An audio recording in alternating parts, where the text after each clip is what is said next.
Hai teman-teman, kembali lagi dengan Gram di sini. Kali ini saya akan melanjutkan cerita yang kemarin dengan judul Santet Penyebab Mandul. Cerita ini ditulis oleh Kak Wandi F. Cakara. Jadi buat kalian yang ingin membaca ceritanya secara langsung, kalian bisa kunjungi link dan profil yang sudah saya sertakan di deskripsi. So, langsung saja kita ke ceritanya. Hari ini, Aryana tidak masuk sekolah karena kurang enak badan.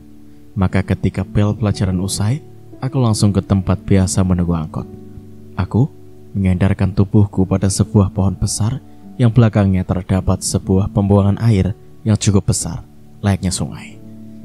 Dari kejauhan nampak Adam tengah memainkan gas motornya. Sepertinya ia tengah merencanakan sesuatu. Adam melarikan sepeda motornya. Seharusnya ia belok kiri, bukan malah lurus ke arahku. Aku mulai berpikir negatif akan hal ini. Bisa saja ia memang berniat untuk mencelakai aku dengan menabrakkan sepeda motornya. Maka aku hanya menggeser tempatku bersandar tadi. Dan kira-kira 2 meter lagi motor Adam menerjangku. Tiba-tiba sebuah angkot berhenti dengan mendadak di depanku. Alhasil, motor Adam menabrak pintu angkot hingga mengeluarkan suara benturan keras. Aku tak peduli dan buru-buru masuk ke dalam angkot. Dari dalam angkot, aku melihat kaki Adam tertindih sepeda motornya. Ada beberapa orang yang menolongnya. Adam dibawa ke tepi, begitu juga dengan motornya. Dan ketika Adam mencoba untuk berdiri, ia tak bisa. Dan ada yang mengatakan kalau ia mengalami patah tulang kakinya. Sopir angkot turun dari mobilnya. Ia meminta tanggung jawab pada Adam karena pintu angkotnya melesak ke dalam. Namun, orang-orang menganjurkan agar sopir tadi mengantar penumpang lebih dulu soal Adam, sementara mereka yang menangani menunggu pihak keluarganya. Dan dari kabar yang aku dengar, kalau Adam harus menjalani perawatan dan operasi pada kakinya yang patah. Aku merasa lega karena setidaknya ia harus merasakan karma atas perbuatannya sendiri. Ya, aku lega karena tidak harus bertemu dengan anak itu lagi, setidaknya untuk beberapa bulan ke depan. Rupanya kecelakaan itu adalah hari terakhir aku melihatnya. Sampai menjelang ujian akhir pun, Adam tidak bisa datang ke sekolah. Meskipun begitu, ia tetap mengikuti ujian dari rumahnya. Cerita tentang sekolah dengan segala suka dukanya pun harus berakhir. Aku mulai mencari-cari lowongan pekerjaan. Begitu juga dengan Aryana. Dan kami mulai disibukkan oleh pekerjaan kami. Aku bekerja pada sebuah pabrik kayu untuk dekoratif kapal. Sementara Aryana bekerja pada pabrik mie instan. Kami sudah jarang bertemu, namun hubungan lewat handphone tetap berjalan dengan baik. 2 tahun kemudian, atas desakan kedua orang tuaku, aku pun melamar Aryana untuk menjadi istriku. Alhamdulillah, Aryana menerima lamaranku. Dan tanpa pesta yang meriah, kami melangsungkan pernikahan dengan suasana penuh kesederhanaan. Kami mengundang semua mantan teman sekolah, termasuk juga Adam. Aku sudah melupakan semua tentang perangai anak itu. Aku menyalaminya dengan hangat sambil basa-basi. "Kamu kuliah di mana, Adam?" tanyaku. "Gue gak kuliah, maunya sih punya bisnis sendiri." "Oh, baguslah kalau begitu. Semoga berhasil, Adam." Adam juga menyalami semua teman-temannya. Pernikahan kami ini bagaikan reuni dari kelas kami. Dan kami semua nampak akrab, seolah tak pernah terjadi apa-apa. Aku benar-benar merasa bahagia. Bahagia bisa kesampaian untuk memiliki Aryana. Demikian pula dengan Aryana. Ia mulai membiasakan dirinya mengambil alih tugas ibunya menjadi tugasnya. Dari memasak, mencuci, dan bersih-bersih rumah, ia kerjakan dengan penuh kegembiraan. Begitu pula denganku. Aku jika kebetulan libur, berusaha membantu ayahnya Aryana yang sudah menjadi mertuaku. Aku membantunya untuk sekedar memasang baut atau mengisi angin pada kendaraan yang tengah ia perbaiki. Mertuaku ini memang membuka usaha bengkel motor sendiri di depan rumahnya. Hubungan suami istri kami lakukan dengan baik dan penuh keharmonisan. Namun setelah usia pernikahan kami menginjak 2 bulan, aku merasa ada yang aneh. Aku tak bisa lagi melakukan hubungan suami istri dengan sempurna. Meskipun nafsu seksku besar, namun burungku tak bisa berdiri tegak. Ya, burungku seperti terserang penyakit. Ia hanya tertunduk malu di hadapan hamparan padang rumput milik Aryana. Meskipun aku berulang kali memaksakan, namun tetap saja gagal. Dan itu tentu saja membuat Aryana kecewa. Tapi Mas, setidaknya kita harus berusaha. Karena bagaimanapun juga, hubungan badan antara suami istri itu sangatlah didambakan oleh setiap pasangan. Cobalah temui Pak Arya. Katakan dengan jujur, tanpa merasa malu. Aryana memberiku masukan. Apa yang dikatakan istriku memang benar. Apalah arti sebuah pernikahan jika tanpa ada sentuhan dalam hal nafkah batin. Akhirnya, aku menemui Pak Arya, yang hanya tersenyum setelah mendengarkan alasanku menemuinya. Istri kamu memang benar, Kono. Dia juga merasa kasihan sama kamu. Punya semangat tinggi, ingin mencapai puncak gunung. Tapi apalah daya kamu yang tak bisa mencapainya. Sebenarnya, ini masalah kecil. Kamu sendiri bisa mengatasinya. Bukankah kamu sudah belajar mengenai ilmu santet? Tapi tak apa, berhubung kamu sudah berada di sini, sebaiknya kita menyatukan kekuatan kita untuk menghancurkan ilmu itu. Sekaligus menaklukkan siapa yang telah mengirim penyakit ini. Intinya, kita akan berperang menumpas kejahatan ilmu hitam yang mungkin masih berada di tingkat dasar. Sebaiknya kita menunggu malam tiba dan kita harus ke tempat biasa latihan, kata Pak Arya, membuat hatiku sedikit tenang dan timbulnya harapan untuk sembuh. Kenapa harus malam, Papa? Tanyaku tak sabar. Karena ilmu semacam santet, teluh, dan guna-guna akan bekerja secara maksimal pada malam hari. Mereka mengandalkan kekuatan pendamping atau makhluk suruhannya untuk menjalankan perintahnya. Dan kita hanya bisa mengandalkan sedikit ilmu, namun dengan kekuatan Allah semata. Jadi tanamkan rasa percaya diri kamu dan berserahlah kepadanya. Iya, Bapak. Setelah agak malaman, Pak Arya mengajakku ke perkebunan. Maksudnya agar mendapatkan suasana lebih tenang dan tidak terlihat orang. Pada mulanya, Pak Arya bertanya bagaimana rasa kemaluanku saat ini, dan aku menjawab, tetap tertunduk, tak mau bergerak. Saya melihat ada sosok kecil yang selalu memegangi kepala burung kami itu. Coba, sekarang kamu buka celana panjang dan celana dalam kamu, kata Pak Arya, kemudian yang membuatku bengong. Tapi, Pak, saya malu, balasku. Jangan bodoh, Gono. Saya ini laki-laki, bukan cewek atau waria.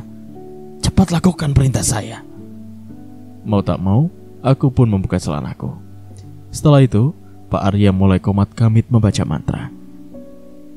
Dan telapak tangannya seperti meraba burungku, padahal tangannya hanya berada di atas dan tidak menyentuh kemaluanku. Aku mulai merasa panas dan kejang-kejang. Sepertinya ada sesuatu yang memutar-mutar kepala burungku, hingga aku berteriak menahan rasa sakit.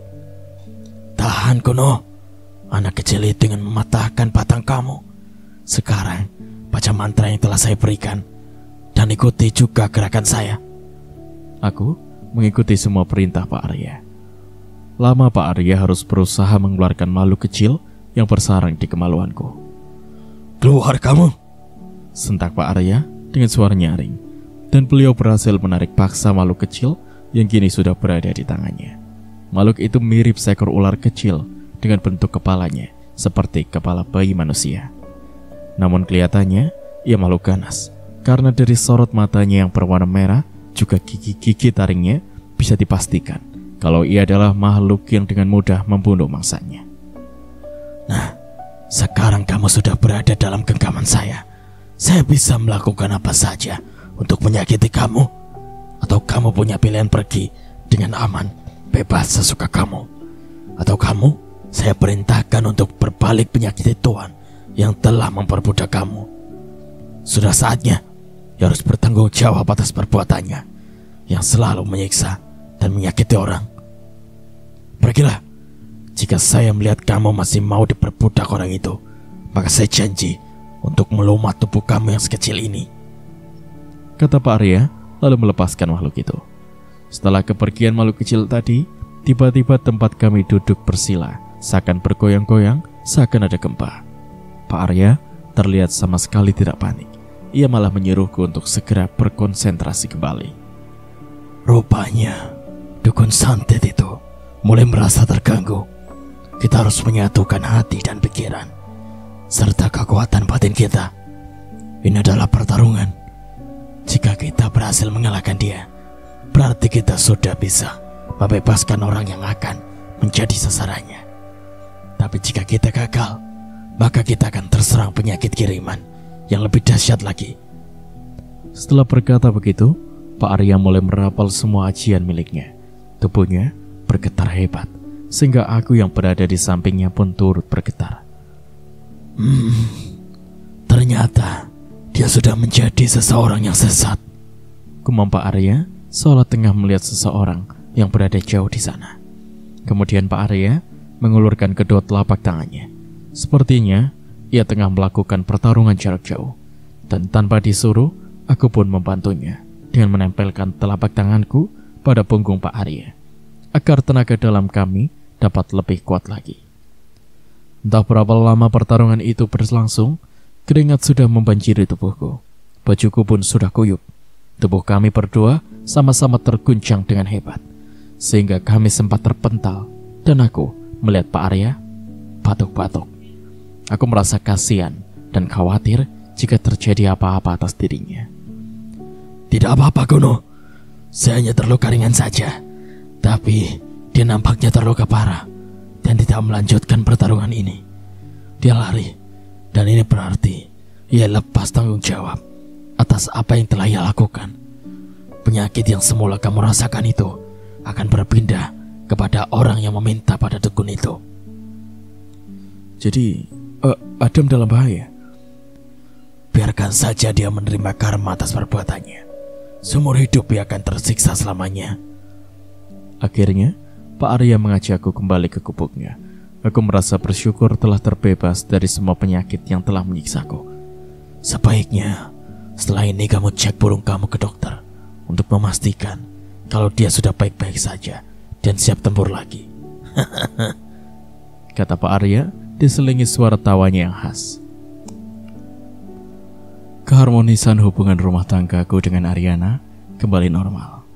Kebahagiaan terpancar dari wajah istriku setiap kali setelah melakukan hubungan badan. Bahkan satu malam Ariana dapat membangkitkan gairahku untuk menggaulinya sampai 2 atau 3 kali. Dan demi kejar tayang, kami juga melakukannya tidak terbatas di atas kasur saja, melainkan setiap ada kesempatan. Bisa di dapur, di kamar mandi, atau di ruang tamu.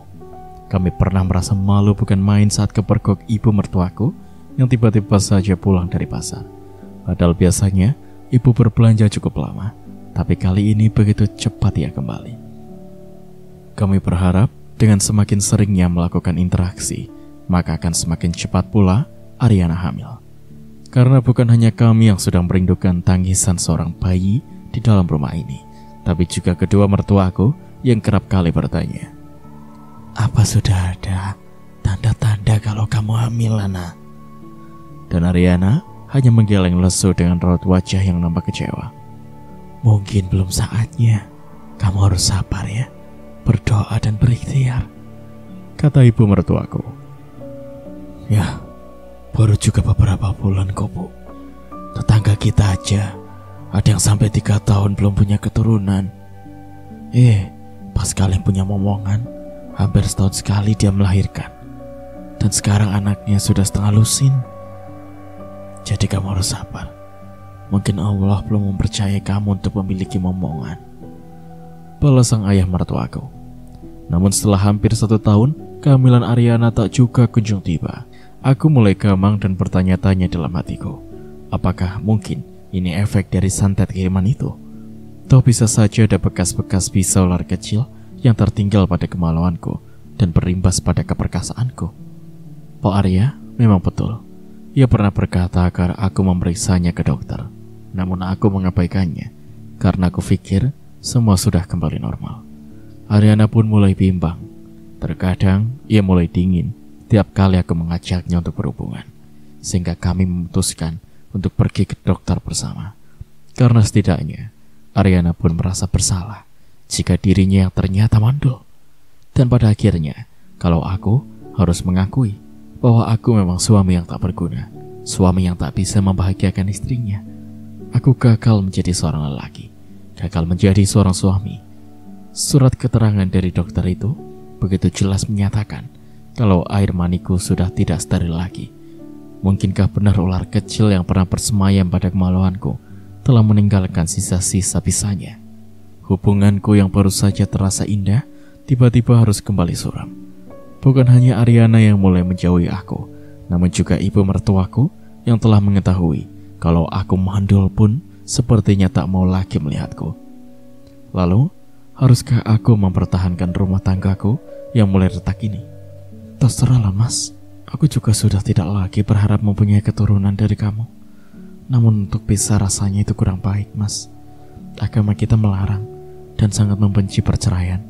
Untuk itu, aku memberikan kebebasan sama kamu, karena aku tahu kamu tak mungkin menyelingkuhi aku, ucap Ariana setelah aku menanyakan tentang hubungan rumah tangga kami. Lantas, apa kamu tidak akan menyelingkuhi aku, mencari laki-laki yang bisa memberikan kamu keturunan? Aku balik bertanya. Ariana memandangku penuh selidik. Aku belum tahu mas, hal itu bisa saja terjadi, atau bisa juga tidak. Sebaiknya kita tidak usah membahas hal ini. Mungkin hanya waktu dan keadaan yang dapat merubah segalanya, jawab Ariana menggantung seperti menyimpan sebuah teka-teki. Aku sengaja menyibukkan diriku pada pekerjaan. Maksudnya, agar tidak terlalu memikirkan masalah ranjang yang sudah jarang sekali aku tempati. Ya, sejak aku merasa tak berarti sebagai suami dari Ariana, aku memang sudah jarang tidur satu ranjang. Malah aku sangat senang bila harus bekerja ke bagian shift malam. Meskipun tidak aku pungkiri kalau sesekali kami masih melakukan hubungan, meski tanpa harapan alias hambar. Ternyata rumah tanggaku yang retak tidak sampai pecah. Setelah menginjak usia perkawinan kami yang kedua, aku memang tak berniat menceraikan istriku. Dan begitu juga dengan Ariana. Walaupun terasa hampa, ia masih tetap menyambutku dengan layaknya seorang istri. Kecuali ibu mertuaku yang agak sinis setiap kali melihatku. Rasanya memang aneh. Hidup satu atap dan satu ranjang, namun kami sudah hampir kurang berkomunikasi. Aku juga bingung untuk apa aku berada di tengah keluarga ini jika kehadiranku sudah tak mereka anggap lagi. Namun, pagi itu ada yang aneh menurutku. Tiba-tiba, mertua perempuanku memanggilku, dan ia tersenyum sambil membisikkan sesuatu di telingaku. Ternyata, surat keterangan dokter itu gak bener loh. Buktinya, hampir semalaman Ana bolak-balik ke kamar mandi, dan dia muntah-muntah. Maksud ibu? Tanya aku tak mengerti. Sepertinya istri kamu ngidam. Hah? Aku hampir saja memekik. Tidak mungkin. Mana mungkin dokter itu salah. Ini pasti keliru. Pasti ada sesuatu. Ya, mana mungkin aku yang sudah divonis mandul tiba-tiba dapat membawahi rahim istriku. Kamu kaget kan? Iya bu. Nah, sekarang jaga baik-baik kandungan istri kamu. Iya bu. Aku hanya berdiri mematung setelah ibu mertuaku berlalu kembali berpikir apa mungkin Ariana hamil. Lalu benarkah yang ia kandung itu adalah anakku? Masa iya sih dokter ngasih keterangan palsu? Kan gak mungkin lah. Apa aku harus bertanya lagi ya? Dan tanpa izin dari Ariana, aku kembali ke dokter sambil membawa surat keterangan yang masih aku simpan. Kami di sini menggunakan alat modern untuk memastikan setiap penyakit terdeteksi dengan secara detail. Dan jika ada pertanyaan, kami bisa menjawabnya dengan penjelasan secara ilmiah, kata dokter yang telah memeriksa aku beberapa waktu lalu. Tapi bagaimana dengan istri saya yang tiba-tiba hamil, dok? Saudara tidak perlu tegang begitu. Ingat, wanita itu jika berumah tangga mempunyai tujuan yang pertama. Dia dapat diberikan nafkah, baik lahir maupun batin. Dan yang kedua, ingin hidup lebih baik lagi karena ada yang membimbingnya. Dan yang paling pokok adalah keinginan untuk mempunyai momongan. Sebab wanita belumlah sempurna menjadi wanita apabila belum pernah merasakan, mengandung, dan melahirkan bayi. sebab momen ini sangat berarti bagi wanita. Dia akan merasakan bagaimana beratnya saat mengandung dan harus mempertaruhkan nyawanya saat berjuang mengeluarkan sang bayi dari rahimnya. Jadi kesimpulan dokter? Saya tidak berani mengatakannya. Saudara bisa menerka-nerka sendiri apa yang dilakukan istri saudara. Penjelasan dokter itu membuat perasaanku semakin kalut. Tapi mana mungkin istriku sampai hati melakukan itu. Bahkan aku bingung saat istriku bersikap manja setiap kali aku pulang kerja pada pagi harinya. Mas, ternyata memang suara dari dokter itu gak benar loh. Buktinya aku hamil. Terima kasih ya mas. Ariana memelukku dari belakang saat aku tengah menikmati secangkir kopi, sambil melepas lelah menunggu rasa kantuk tiba. Iya sayang, aku membalasnya pendek dan mengelus lengannya. Aku terpaksa membohongi diriku sendiri, membohongi Ariana dan kedua orang tuanya. Aku bersikap wajar saja menanggapi kehamilan Ariana. Sementara jauh dalam hatiku, aku menolak, membantah kalau bukan aku yang telah mengambil istriku. Mas, ingin kita mempunyai anak laki apa perempuan? Kalau aku sih terserah saja. Selama dia adalah anak aku, tentu saja aku menerimanya dengan penuh kebahagiaan. Mas ini ngomong apaan sih? Ya jelas saja ini anak kamu. Masa anak gendurwo? Balas Ariana sungguh di luar dugaan. Bahkan ia mengatakan kalau dirinya semalam hampir kewalahan melayani aku. Apa dia lupa bahwa semalam aku tidak berada di rumah? Aku bekerja dan baru pulang pagi ini. Tapi untuk mendebatnya aku tak sampai hati. Aku tak ingin kebahagiaannya saat ini terusik hanya karena aku tak mau mengalah. Aku tak ingin membuat hati wanita ini terluka. Kebetulan ada kekurangan bahan di pabrik tempat aku bekerja. Maka aku ke bagian yang diliburkan untuk waktu yang belum ditentukan. Untuk mengisi waktu luangku, aku pulang ke kampung halamanku. Rasanya sudah kangen sekali dengan suasana kampung dan kakek nenekku. Kampungku masih tetap seperti yang dulu, masih asri, belum banyak terkontaminasi oleh kehidupan orang kota. Begitu pula dengan kehidupan nenek dan kakek. Mereka masih tetap bertani, meski sudah tak muda lagi. Namun tenaga mereka masih sangat kuat. Kedua kakek nenek itu terkopoh-kopoh menyambut kedatanganku. Dengan pelukan kasih sayang keduanya membimbingku untuk duduk di balai-balai bambu di depan halaman rumah. Margono, sejak kamu menikah, kamu ini seakan lupa dengan kami berdua. Orang tua kamu juga yang gak ada kabar beritanya. Tapi syukurlah, doa kami akhirnya terkabul juga. Kalau kamu akhirnya masih ingat dengan kakek dan nenek kamu yang sudah semakin renta ini, kata kakek dengan penuh perhatian. Ia menyuruh nenek untuk membelikan kopi dan makanan. Apa sekarang kalian sudah punya anak? Pertanyaan kakek membuatku terkejut. Istriku sedang hamil, kek. Balasku sekedar untuk menyenangkan hati orang tua itu. Alhamdulillah, akhirnya aku punya cicit juga. Nah, Gono, kakek punya hadiah untuk kamu. Sebenarnya kakek ingin mengabari kamu, tapi belum sempat, sebab kakek harus memanen padi yang sudah harus dipanen. Lanjut kakek sambil mengajakku ke lumbung padi miliknya di belakang. Entah apa maksudnya. Dan ketika pintu terbuka, aku melihat tumpukan padi. Tapi yang menarik perhatianku saat kakek menyipakkan plastik berwarna biru yang menutupi sesuatu. Alangkah terkejutnya aku setelah tahu apa yang ada di balik penutup tadi. Sebuah sepeda motor berukuran besar, nampak begitu gagah dengan warna hitamnya. Nah, ini buat kamu, lanjut kakek tanpa melihat keterkejutanku. Apa kakek serius? Tanyaku ragu. Apa kamu kira kakek main-main? Sebenarnya motor ini kakek beli dari seorang teman kakek yang anaknya mau masuk kuliah, tapi tidak ada biaya. Berhubung saat itu kakek juga tidak punya uang, maka kakek mencoba menawarkan lahan sawah di pinggir jalan.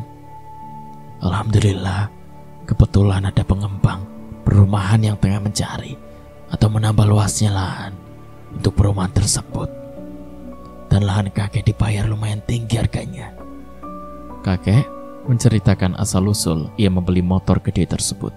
Tapi kek, aku kan gak bisa naik motor, belum pernah punya motor, apalagi motor gede, kataku jujur.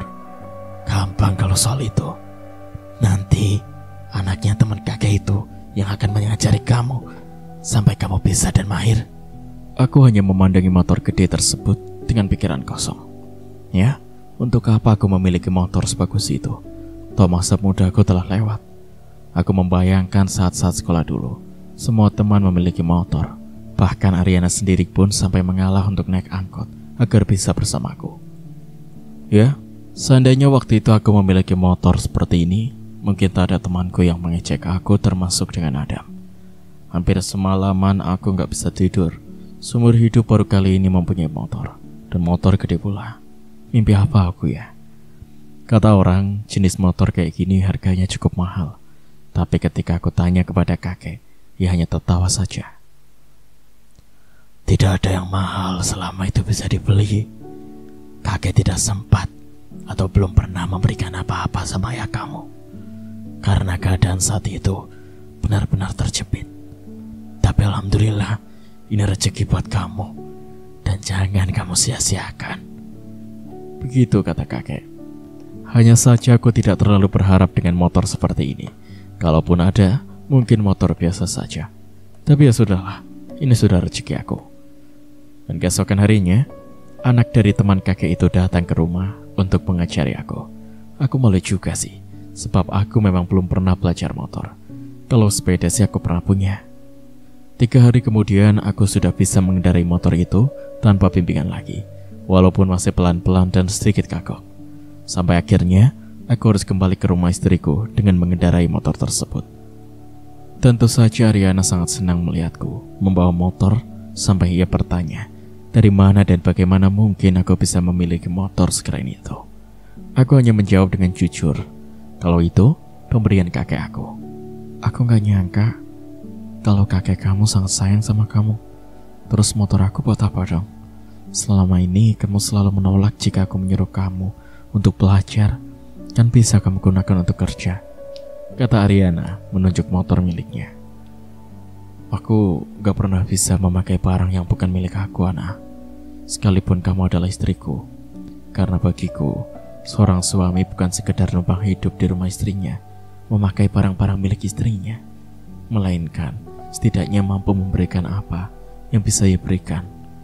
Motor kamu bisa memakai sendiri, kataku setiap kali Ariana membicarakan soal motor. Dan aku mulai membiasakan diri untuk memakai motor gede untuk bekerja, yang tentu saja membuat rekan kerjaku banyak yang memuji akan penampilan motorku yang kata mereka keren. Seperti biasa, setiap aku pulang kerja tengah malam, aku selalu mematikan mesin motorku di ujung jalan kampung yang menuju rumah mertuaku, karena suaranya yang bikin orang suka ngedumel, berisik. Suasana udah benar-benar sunyi. Suara serangga malam pun sudah tak terdengar lagi. Hanya burung hantu yang masih bersedih dengan suaranya yang parau dan menyayat hati, membuat suasana malam ini agak berbeda dari malam-malam sebelumnya. Jantungku nyaris berhenti berdetak manakala melihat sesuatu yang melayang dari atas pohon. Aku terkesima demi menyaksikan satu sosok makhluk hitam legam dan besar melayang dan hinggap di tanah. Aku menyembunyikan diri di balik pohon yang agak besar agar tidak terlihat oleh makhluk itu, dan juga aku bisa memperhatikan apa makhluk itu sebenarnya. Dan setelah aku perhatikan, ternyata makhluk itu memiliki bulu-bulu lebat yang menutupi seluruh tubuh hingga wajahnya. Bahkan rambutnya pun nampak gimbal. Beberapa saat makhluk itu menoleh kiri kanan dengan sorot matanya yang berwarna merah. Setelah merasa aman, tiba-tiba tubuhnya berputar laksana gasing, dan dalam sekejap ia sudah merubah wujudnya. Wujudnya tak lagi menyeramkan, karena memang sosoknya seperti manusia biasa. Namun aku terkejut bukan main setelah aku perhatikan, ternyata sosok itu benar-benar mirip denganku. Ya, ia memang begitu mirip menyerupai aku. Dari wajah, rambut, hingga pakaian yang pakai pun persis sama dengan yang aku pakai.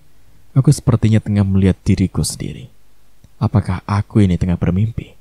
Sekian untuk part kali ini. Nantikan kelanjutan ceritanya di part berikutnya. Terima kasih.